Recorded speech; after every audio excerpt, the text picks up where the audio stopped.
Hi everyone, in my last video and post, I talked about the first half of the TED series that we watched in class on Monday, again in a great lecture led by Mo and Abigail. In this video I'll just be talking about the later half.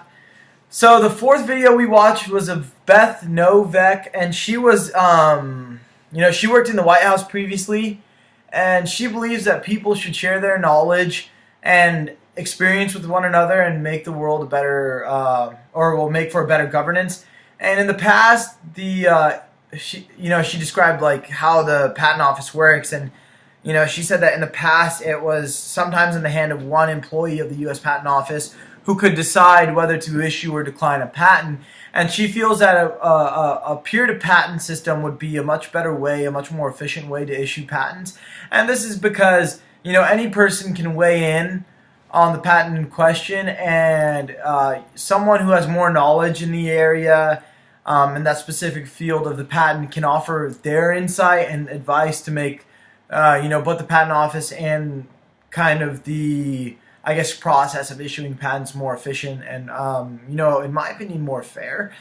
The next video that we watched was of Charles Leadbeater, and he talked on, open innovation, and he believes that our current patent system is pretty flawed and outdated, and he feels that with constant new technology and research and development, and we're constantly innovating on each other's ideas, and there's these new inventions that that one day they will be innovated upon. He says that relying on one another and building off one another to create a new, better invention cannot take place in the current patent system. And this kind of goes back to the idea that Kirby Ferguson brought up about remixing, and it's again, it's not just a musical idea, but it's applicable to any type of creation. And Charles also felt that innovations are both collaborative and cumulative, and like I said, people need to both build and rally off one another and constantly innovate their ideas to make them relevant. And the last video we watched was of Johanna Blakely, and she discussed the pros of not having a sort of patent system in the fashion industry. Excuse me. And she says this is because apparel is considered too utilitarian, and many companies in the fashion industry are constantly copying and building off one another.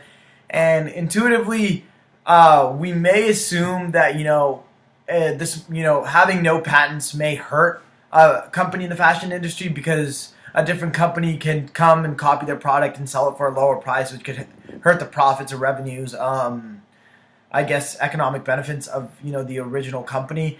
And she goes on to describe why this isn't true, because cheaper products, although they may be similar, kind of cater to a different audience, and their target customers are I guess in a different bucket. And this allows for products to, I guess, be different in both audience and I guess manufacturer.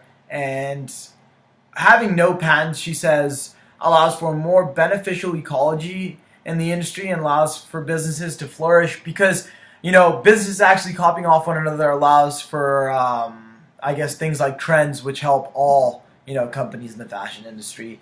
And as you can see, these speakers offered or approached the issues of the patent system from different perspectives and exposed different flaws in the patent system. And that's about it for this week. Thank you so much for watching. I hope to see you guys again next week. Please again leave comments or questions if you have any, and I hope to see you in class. Bye.